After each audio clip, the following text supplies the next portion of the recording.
Introduction to Spanish Translation by Jack Child.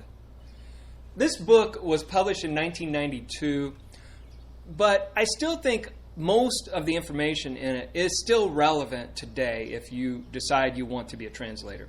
I have done some translation myself. I've translated my own videos. And I go take the English and write out the text for Spanish. And hopefully people have utilized that. Anyway, let's get started. Information I gleaned from this book.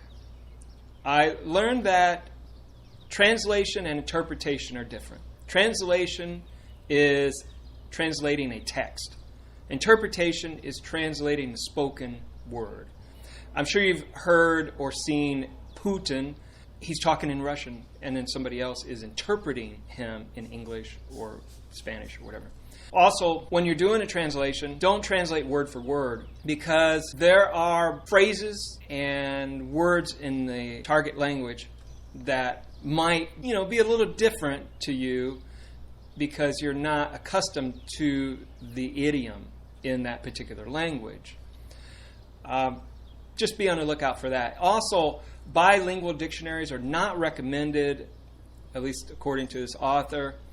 You'll want to get a dictionary in the target language, and this target language being Spanish. I have a bilingual dictionary, English, Spanish, but I also have a Spanish dictionary. Robert Bly, the American poet and translator, offers up 8 stages of translation or phases of translation. Phase 1 is preparation. Decide what the translation task involves. Is it communicative? Is it descriptive? Is it informational? You have to figure that out. Phase 2 or stage 2 is initial close reading. Read the text several times. Be sure that you know its surface meaning and its deeper meaning. Phase 3, research. Read relevant background material. Check any unfamiliar words. Phase 4, rewrite difficult portions. These are any portions of the text that you may have trouble with. Rewriting is a good way of ensuring that you understand what you're doing. Phase 5, translation into the first draft. Select units of meaning that make sense. This is a simple one. Phase 6, preparation of the second and subsequent drafts. Look for errors, rough spots, anything that might lead to confusion. You don't want to confuse your reader. Phase 7, editing and final draft. Be on the lookout for formatting, margins, punctuation, spelling, and grammar. Phase 8, final check.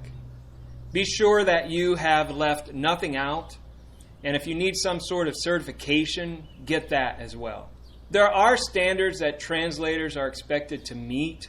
Mastery of the target language. Now, when I was doing my translation, I guess I had a mastery of the language.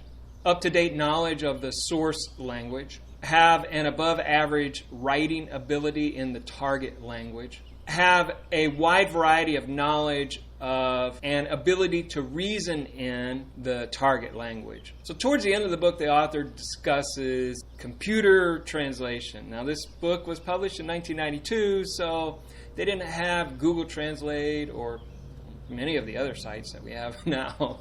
In fact, I don't think they had any of them.